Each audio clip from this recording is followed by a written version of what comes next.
E aí, né, tranquilamente esses dois exemplos. E agora? Gente do céu, isso aqui sempre, olha, que dúvida cruel. Cara, globo da morte. Por que esse cara não cai? Já se perguntaram por isso?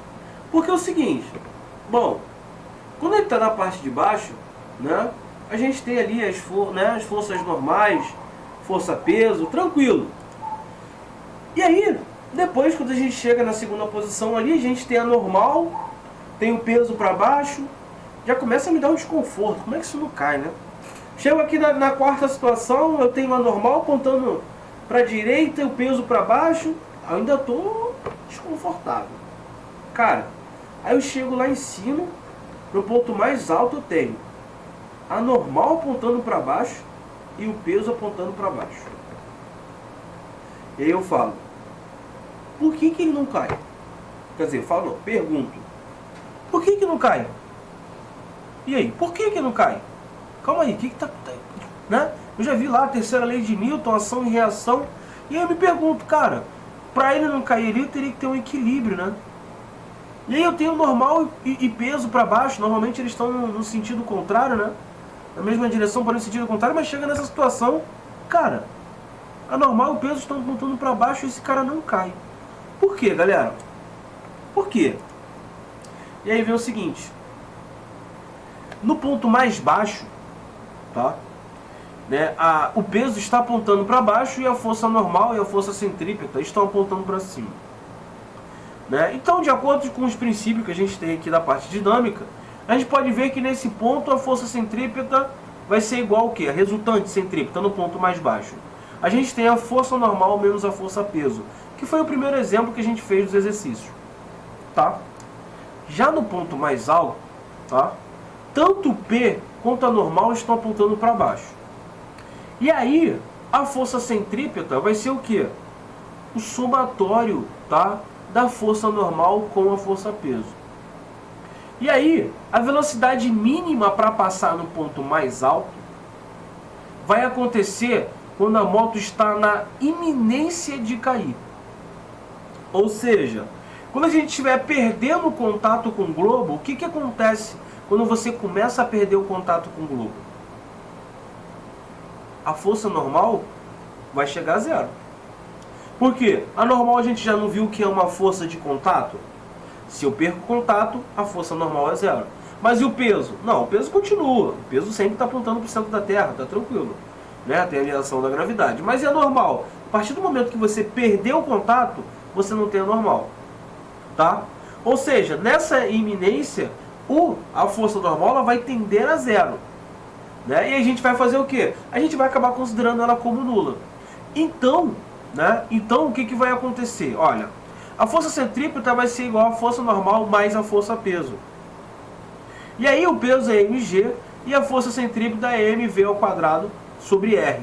Só que essa v não é uma v qualquer. É a velocidade mínima. Né? É a velocidade mínima para que eu mantenha esse contato. Claro, e aí eu vou considerar a força normal igual a zero. Por que força mínima, a velocidade mínima, vamos? Porque se você passar com a velocidade abaixo disso, a normal chega a zero. E se a normal chega a zero, cai. Aí cai.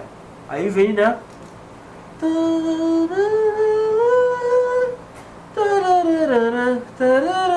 Então, acontece isso. Tá? Então, essa velocidade mínima. Então, M é a massa do conjunto, tanto o bloco quanto o motoqueiro lá, o piloto, né? E R é o raio do globo. E aí a gente vai ter isso aqui, ó. A velocidade mínima no alto, né, do nosso globo da morte nada mais é do que a raiz de gravidade vezes o raio. Tá? Então o que acontece? Nesse ponto, né, você imagina, eu tenho a força normal para baixo e tenho o peso para baixo. Sim, você tem. Né? Você tem. Na iminência da força normal se tornar igual a zero, né? Na iminência dessa força normal ser igual a zero, o que vai acontecer? Você vai ter uma velocidade mínima que ele pode passar ali. Se ele passar abaixo dessa velocidade, cara cai. Beleza? Então quando a gente falar de velocidade mínima em relação ao globo da morte, né, a gente está falando de raiz de G, né, que é a gravidade, vezes o raio do globo da morte. Tudo bem? E aí, nada mais justo fazer um exemplo, né? Nada mais justo, vamos trabalhar um exemplo aqui. E o globo da morte é uma atração apresentada em alguns circos. O globo é uma superfície esférica, feita de uma tela de metal, e dentro do qual alguns motociclistas vão se apresentar. Então suponha um globo o raio seja de 3,6 metros e a massa do conjunto motoqueiro, né, com a moto é de 160 kg. E aí, adotando G igual a 10 metros por segundo ao quadrado, ele quer saber da letra A. A intensidade da força normal exercida pelo globo sobre a moto no ponto mais alto da trajetória, supondo que a velocidade da moto seja, nesse ponto, 9 metros por segundo. Então vamos lá. Então é o seguinte. Bom, a princípio, né, eu não sei se esse cara vai cair ou não. Ah, mas como assim não sabe? Não sei. Eu não sei se esse cara vai cair ou não. Por quê? Eu não sei qual é a velocidade mínima que ele precisa para passar ali em cima, tá?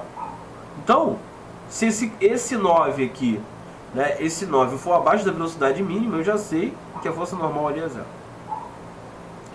Tá ok? Mas vamos fazer, né? Vamos fazer. Então eu sei que no ponto mais alto a gente tem normal e peso. Então a gente tem que a resultante centrípeta vai ser igual a normal mais a peso. Então vamos lá. Então ele quer saber a normal. Então vou botar aqui a normal é igual a força peso menos a força centrípeta. Tá? Então a normal aqui, a força peso é 160 vezes 10, isso é 1.600. E a força centrípeta é 160, velocidade, que é o que eu quero saber, sobre o meu raio, que é 3,6. E aí, peraí, qual é a velocidade? 9 metros por segundo. Então eu vou jogar ela aqui. Isso dá 1.600 menos. E aí eu vou botar 160 vezes 9 ao quadrado. Isso dá 81 sobre 3,6. Logo essa normal vai ser 1.600 menos. Vamos botar aqui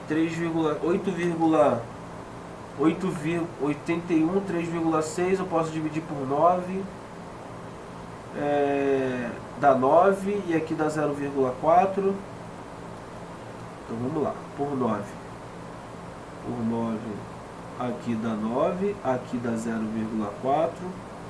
160 é a mesma coisa que 1.600 dividido por 4, que dá 400. 400 vezes 9 dá 3.600. Não é isso? Então, ó, 160 vezes 9. Exatamente. Dá 3.600. Então essa normal é igual a menos 2.000.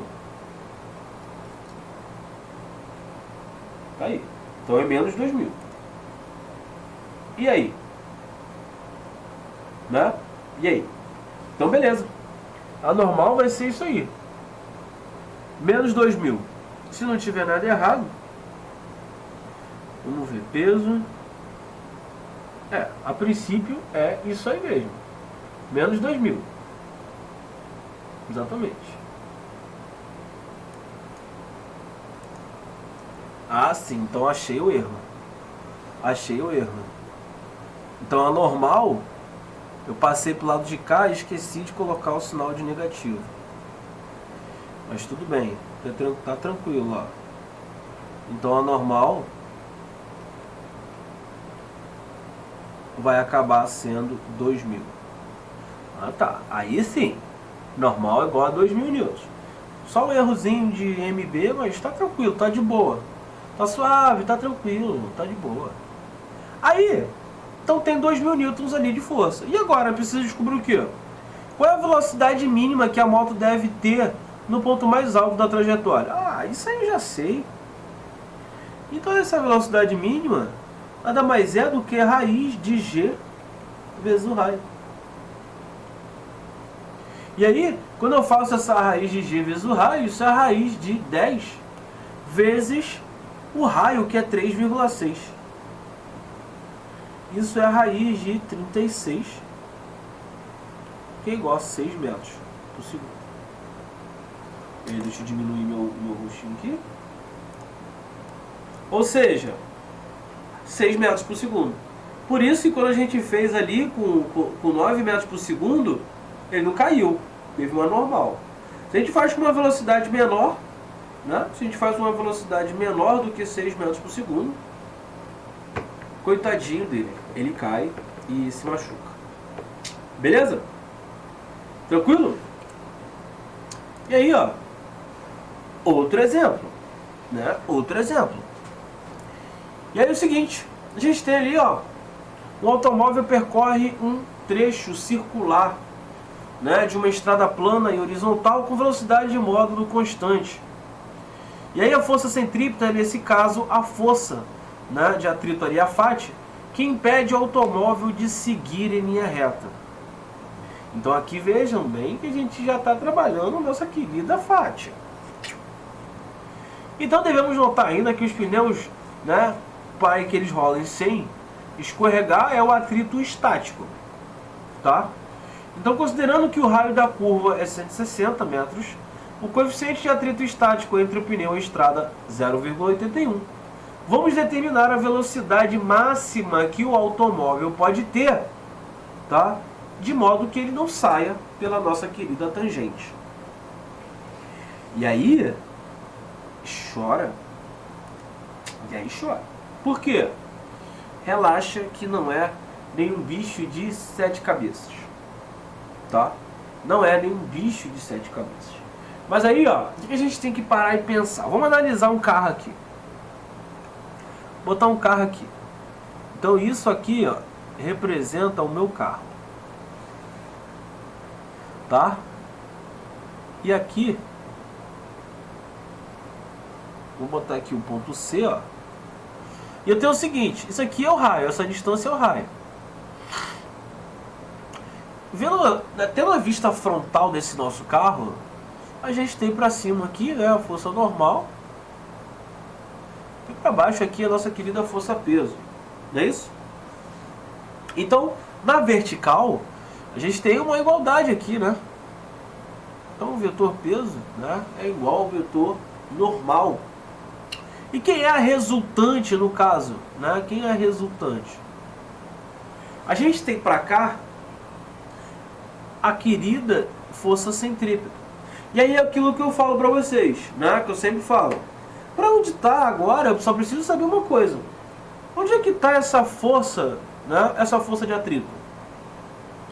Né? Então pensa o seguinte, o carro está nessa, né? Ele tende, a força centrípeta tende a fazer com que a resultante vá para dentro. Então, né, para que ele não vá para dentro, né, para que ele não vá para fora, no caso, eu preciso que a minha FAT seja aqui, ó. Para não deixar ele sair pela tangente. Então eu não posso deixar ele sair pela tangente. Então essa FAT que está ali segurando. Então na nossa querida horizontal a gente tem que a força centrípeta também é igual à força de atrito. Tá? E a nossa força centrípeta é quem?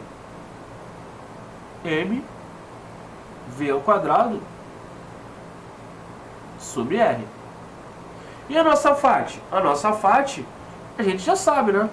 Força normal vezes o coeficiente de atrito estático, que foi o que ele deu. E aí, quem é a massa do nosso sistema? Ele deu? Deixa eu ver. Não, ele não deu a massa do sistema. Já desespera. Não, aí já desespera. Entendeu? Aí eu já desespero. Como assim? Né? Como assim o cara não me deu a massa do sistema? Calma. Calma. Vamos seguir sem a massa aqui. Vamos ver o que vai dar, entendeu? Então, se é o seguinte, ó. Então, é mv ao quadrado sobre r. Ele me deu r? Ah, r ele me deu. E aí eu vou fazer o seguinte, eu vou fazer uma substituição aqui, ó. M V ao quadrado sobre R, né? Eu vou deixar aqui. Isso é igual a... Quem é a força normal? Bom, a força normal nesse caso aqui é igual ao peso, né? Então eu vou botar isso aqui, ó. mg, né? Vezes o coeficiente de atrito estático. Ah, então é por isso que esse cara não me deu a massa. Malandrão ele, né? Vai cortar. É, vai simplificar sim. Vai simplificar. Simplificou? Então vem pra cá. Essa velocidade máxima nada mais é do que G vezes o raio vezes o coeficiente de atrito estático. Então, essa velocidade máxima é igual a raiz de G vezes R vezes esse coeficiente. Tá. Eu tenho esses valores? Claro que tem. Então essa velocidade máxima vai ser a raiz de 10 vezes 160 vezes 0,81. E eu, como sou malandro, essa velocidade máxima, eu vou fazer o seguinte. Se eu pegar esse 10 e multiplicar por 0,81, dá 8,1. Se eu tirar esse 0 e multiplicar, né, no caso vai ser 10, e multiplicar por 8,1, dá 81. Então isso é a mesma coisa que 81 vezes 16. E aí, essa velocidade máxima nada mais é do que 81, a raiz é 9, 16, a raiz é 4, velocidade máxima de 36 metros por segundo. Ou seja, né, acabei de descobrir a velocidade máxima, tá? Acabei de descobrir a velocidade máxima para que ele não, né, derrape ou para que ele vá em linha reta, que ele siga a sua tangente. E também acabei de descobrir, para esse tipo de situação, a fórmula de velocidade máxima numa curva, que é a raiz de G vezes o raio vezes o atrito, né, coeficiente de atrito estático. É exatamente isso. Beleza? Então aquela fórmula para naquele tipo de situação. E agora? Ô Senhor, já não bastava aquilo, agora me vem uma pista com inclinação. É. Tem uma pista com inclinação. E aí, vamos analisar. Não custa nada. Custa nada, vamos analisar. A gente pegar isso aqui, por exemplo, né? Eu vou pegar aqui, por exemplo, e vamos pegar essa pista aqui e vamos ver se sai alguma coisa. Vou pegar. Então, uma pista com inclinação muda? Muda. Muda um pouquinho, cara. Muda um pouquinho. Essa pista com inclinação, quando eu estou falando, lembra daquela das Olimpíadas? Né? Das Olimpíadas, que tem aquele povo que vai de bicicleta, que eles ficam quase, né, que 90 graus, assim, inclinado, bonitinho. Então, aquilo ali é um exemplo de pista de inclinação que eu estou falando, ou aquelas corridas da NASCAR, os carros correm assim e tal. Então, muda um pouquinho com relação a essa inclinação. Mas vamos lá, que não é tão complicado assim. Vamos tentar entender aqui. Então, ó, nessa situação aqui já está bem desenhado, está bem bonitinho. Então, vou fazer o seguinte, é um movimento curvilíneo sobre uma pista inclinada. Independentemente, tá, do atrito, não é necessário que o motorista gire o volante para alterar a direção desse movimento. Se ele mantiver a mesma velocidade conforme a composição das forças que atuam no carro acima. Então, vamos equilibrar isso aqui, vamos botar um equilíbrio, né? Então, eu peguei isso aqui, ó, peso. Peso sempre aponta aqui, ó, para baixo. Certinho. Tá? Então, eu preciso fazer o seguinte. Primeiro eu preciso definir o ângulo aqui, né? Então, como é que eu vou definir? Vou seguir isso reto aqui, ó. Isso aqui vai acabar sendo 90 graus. E esse ângulo aqui vai acabar sendo 90 menos θ. Tá? Se isso aqui é 90 também, esse cara é 90 menos θ, né? Esse cara é 90 menos θ, esse é θ. Até aí, beleza. Então, esse cara aqui, que vai acabar sendo 90 graus, né? Esse carinha aqui, então esse ângulo aqui vai acabar sendo θ. E esse aqui acaba sendo 90 menos θ. E aí, como são opostos pelo vértice, ele fala que esse ângulo aqui é θ. Tá? Então a primeira parte já foi. Primeira parte, ó, já descobri θ. Já sei que aquele ângulo é θ. E aí é o seguinte, eu tenho aqui a força normal, ó. Né? Aqui a força normal. Então, ela é normal, né, ela é perpendicular à superfície de contato. Então está aqui a nossa força normal. Só que eu posso decompor. Então eu vou decompor o seguinte, ó. Esse aqui, como está colado no ângulo, é o F, né, a força normal vezes o cosseno. Já esse aqui,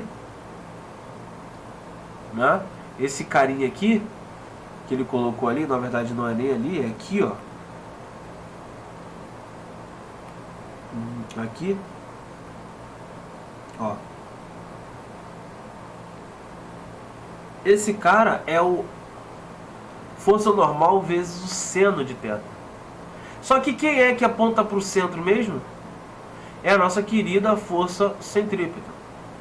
Então quando eu pego a tangente de θ, tá? Quando eu pego a tangente de θ, ele me diz o seguinte, ó. É a Fn seno de θ sobre, né, Fn seno de θ sobre a Fn cosseno θ. Só que pensa comigo, quem é o oposto a Fn seno θ? Mg, que é quem? O peso. Então tá aqui. Quem é a resultante Fn seno θ? Ela não é igual à força centrípeta? Então quando a gente fala que a tangente de θ, né, é igual a Fn seno θ sobre Fn cosseno θ, isso nada mais é do que, quem é a força centrípeta? M V ao quadrado sobre R, sobre o nosso peso, que é massa vezes gravidade. E aí, ó, simplifico esses bonitões. Então a tangente de θ vai acabar sendo V ao quadrado sobre RG. E aí, né? Tô na frente, né? Tenho quase certeza que tô na frente. Tô quase. Então aí eu posso fazer o seguinte, né? Eu posso dizer que essa velocidade, né? Essa velocidade mínima vai ser igual ao quê? Deixa eu botar meu rosto pra cá, que eu vou usar esse espaço. Aí. Então, ó, esse... Vou botar um pouquinho mais pra cima aqui, um pouquinho mais pra cima. Um pouquinho aqui, um pouquinho. Aí, moleque, aí sim. Então, ó, esse meu V ao quadrado vai ser o seguinte, passa esse RG pra lá. Então vai ficar tangente de θ vezes o raio vezes a gravidade. Ou seja, essa minha velocidade vai ser igual a raiz de tangente de θ vezes o raio vezes a gravidade. Isso para quando eu tenho a situação de, né, quando eu tenho essa situação envolvendo uma pista, né, envolvendo uma pista com inclinação. Então, toda vez que eu tiver uma pista com inclinação, né, é assim que eu vou resolver a questão da velocidade. Então é a raiz de tangente de θ vezes o raio, né, vezes a nossa gravidade. Beleza? Tranquilo, galera? Bem suave, né? Muito fácil aí, né? Muito fácil. E aí, vamos pensar o seguinte. Deixa eu tirar meu rosto daqui. Vou botar aqui. Então, ó, em uma pista sobrelevada, inclinada, como a gente viu, para que um carro, né, para um carro que deseja realizar a ultrapassagem sobre outro veículo pelo lado de fora da curva, basta apenas acelerar o veículo, sem tirar o volante. Com isso, o raio aumenta e o carro sobe na pista inclinada. Agora, se o carro quiser aumentar a velocidade e permanecer no mesmo nível horizontal, basta que simultaneamente aumente a velocidade do veículo e gire o volante do carro para dentro da curva. Bom, agindo dessa maneira, o uso da força de atrito impedirá que o carro se dirija para fora da curva, ou seja, saia pela tangente. Então, de maneira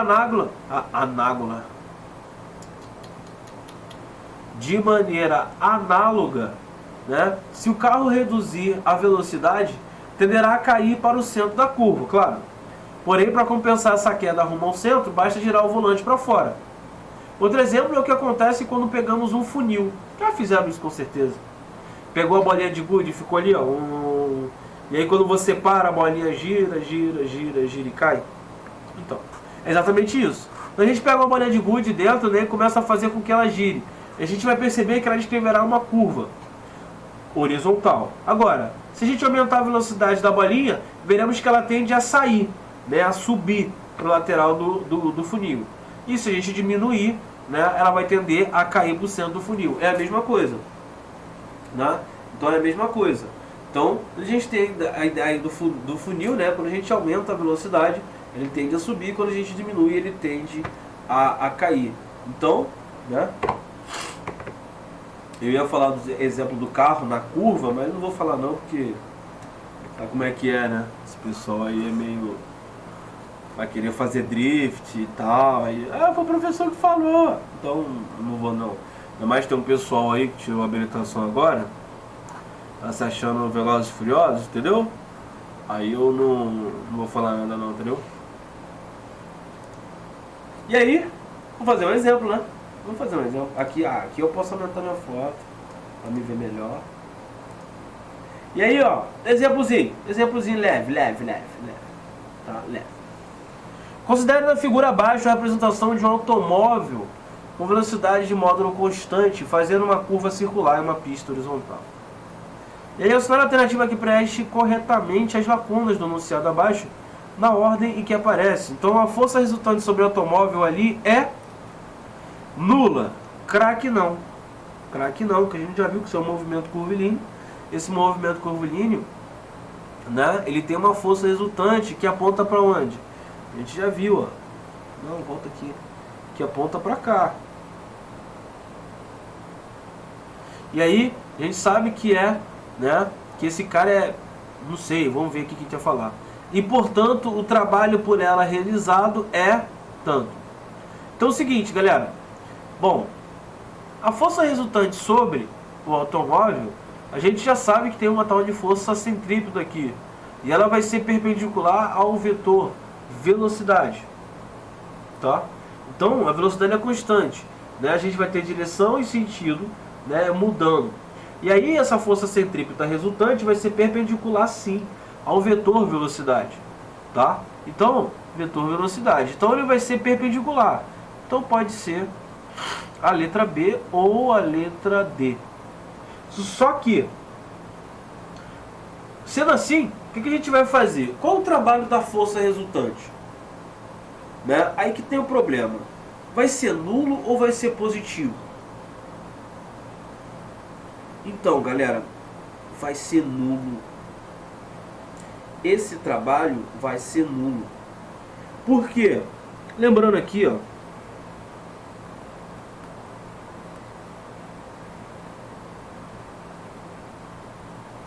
A gente não está vendo que esse vetor, galera, ele é perpendicular 90 graus?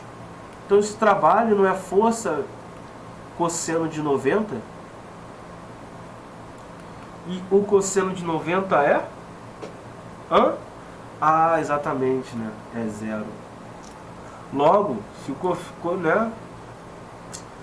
cosseno de 90 é zero, zero vezes qualquer coisa é zero. Logo, esse trabalho é nulo. Ou seja, alternativa letra B.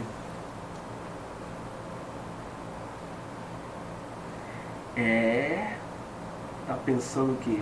É facinho. Nem sempre. Tá? E aí, essa última questão... é isso aí. Então isso aí é a nova metodologia do tio. A gente quer incentivar os alunos. Se a gente quer incentivar os alunos, a gente tem que desafiar os alunos. Então, eu já resolvi aqueles exercícios, expliquei pra vocês, mostrei pra vocês, né, como é que a gente faz, como é que a gente brinca, né, o que é o movimento circular, qual é essa força, por que a gente tem a aceleração centrípeta, né, já que mantém o mesmo módulo. Mas o que acontece? Direção e sentido vai variar. Se a gente está falando do vetor velocidade e que fala de variação, a gente está falando de aceleração. Quem é essa aceleração? Né? A gente falou do globo da morte na parte mais baixa, o que vai acontecer? Né? A gente tem normal menos o peso. Na parte mais alta, a gente tem normal mais o peso. Né? Então por que a gente não cai lá na parte, né, nessa parte? Por quê? Porque a gente ainda tem esse contato, a gente está acima da velocidade mínima. Mostrei a vocês como a gente pode calcular a velocidade mínima no globo da morte para que ele não caia lá de cima. Né? Também mostrei a vocês, né, numa curva, né, qual deve ser a velocidade, né, que a gente tem ali, no caso, qual é a força de atrito mínima, né, qual é a velocidade ali, como a gente calcular essa situação para que o carro, né, essa força de atrito estático, segure o carro e ele não saia pela tangente. Né? Mostrei para vocês também como a gente calcula essa velocidade que vai fazer com que no plano, né, em que esteja inclinado, em que a gente tenha também essa centrípeta ali, aceleração centrípeta, como é que a gente vai fazer para que aquilo ali, aquele carro também não saia pela tangente. Tá? E aí, fizemos alguns exercícios, fomos felizes, né? E agora, tá aí. Então, essa situação aí fica para aula. Então, esse desafio, após vocês terminarem de ver o vídeo, tentem fazer, né? E aí, depois a gente vai debater sobre esse desafio. Beleza? Espero que tenham gostado. Se gostaram, deixem o seu like, se inscrevam no canal, ativem o sininho para receber as próximas notificações. Caso não tenha gostado, né? Você vai se ver comigo, caso você não tenha gostado. Então você fala que gostou. Tá bom? Então é isso, galera. Tenham todos um ótimo dia, um ótimo sábado. E um beijo a todos. Aguardo vocês daqui a pouco. Fui, galera! Oi, galerinha! Então, você gostou do nosso vídeo? Então, chama nosso canal. Então, para o vídeo lá.